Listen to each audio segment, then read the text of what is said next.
Hi, second grade students. Today's story is from Knowledge 3, Lesson 8, called Marathon. Before we begin our read aloud, we're going to go over our vocabulary words. Our first vocabulary word for today's story is the word avoid. Repeat after me. Avoid. Avoid means to steer clear of or to keep away from. Our next vocabulary word is the word marathon. Say marathon. A marathon is a foot race measuring a little more than 26 miles long. Any long distance race or endurance contest. And our last vocabulary word is the word tribute. Say tribute. A tribute is a gift or compliment that's given to honor the contributions of a particular person or particular group. The Persians are coming. The terrifying sound raced through Athens like a rapidly spreading fire. The very name of the Persians meant terror to all of the Greeks. And now King Darius had sent an army of Persian foot soldiers and cavalry to punish the Athenians. Darius was angry that Athens had helped other Greek city-states fight against Persia.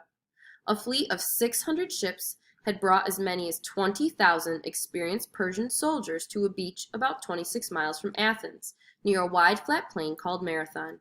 "There are not enough of us to face them," moaned an Athenian army general. "Besides, no one can beat the Persian soldiers."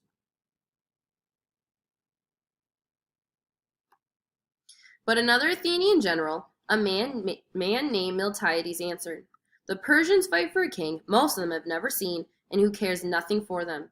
We fight for our freedom and for the freedom of our children. That must be worth something in battle." Now in those days the Athenians had 10 elected generals plus another military leader called a polemarch. Callimachus, the polemarch, gathered along with 10 generals including Miltiades to create a plan of defense. One of the generals asked, "The plain of Marathon is a perfect place for the Persians to attack us.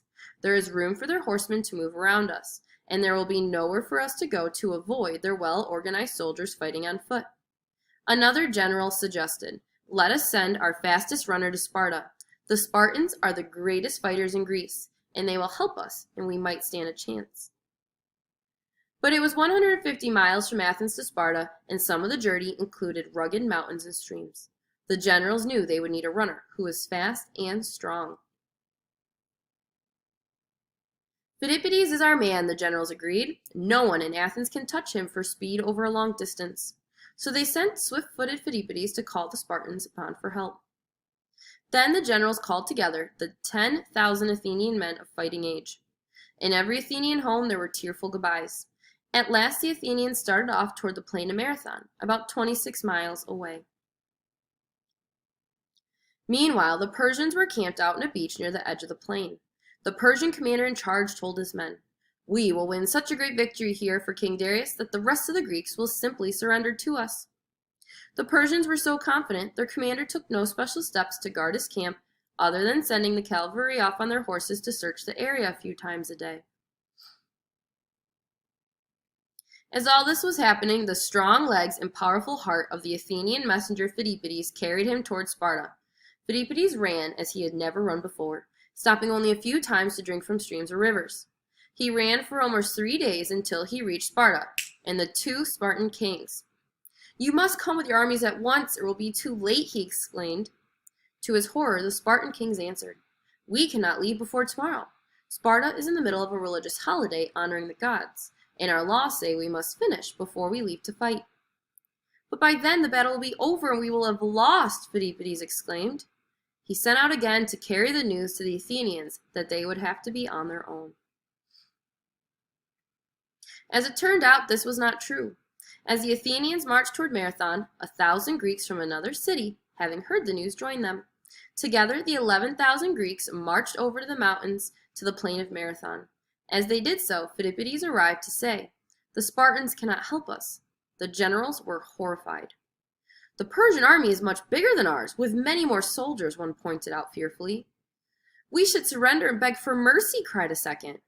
"There will be no mercy," said Miltiades, the general who had spoken boldly back in Athens. "The Persians are here because we helped other Greeks strike back against them.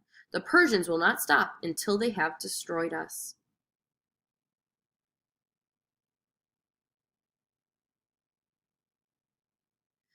The 10 generals voted. Should they surrender or should they attack? Each side won 5 votes. Then Miltiades remembered something. Callimachus was allowed to vote too. Miltiades told him, "The decision rests with you. You will decide whether we surrender and agree to serve the Persians, suffering all that this will bring, or whether we will fight and live as free people." Callimachus trusted Miltiades. "What do you think?" he asked. Miltiades answered, "If we do not fight, the people of Athens will be frightened too, and will surrender the city to the enemy. All of Greece will follow. But if we attack before fear sweeps through our camp, I believe we can win." Callimachus then said, "Then let us fight." Luck was with them. The Persian commander had sent his cavalry off again to make sure no other Greek armies were approaching. While the horsemen were away, the Greeks spread out in a wide line. The Greek generals purposely put out more men on either end of the wide line, leaving the middle at its weakest part. Then, shouting a loud battle cry, the Greeks charged. The Persians were startled. No one ever ran toward them. Nevertheless, they moved forward toward the Greeks. "Look how weak these fools have left their middle," laughed the Persian leader. But the laugh was on him, for just as the Greeks had planned, the Persians moved to the middle first and pushed back the Greek line. But then the stronger Greek forces on the edges circled around and attacked from the sides, catching the Persians in between them. The Persians, confused and unable to defend themselves, turned and ran for their ships, with the Greeks hot on their heels. In fact, the Greeks captured 7 Persian ships before the Persians could even reach them. The other Persians then sailed away. "We have beaten the mighty Persians," the Greeks told one another in amazement. Then they remembered their families waiting for the news at home. Legend says that Philippides proudly volunteered. "I shall carry the news."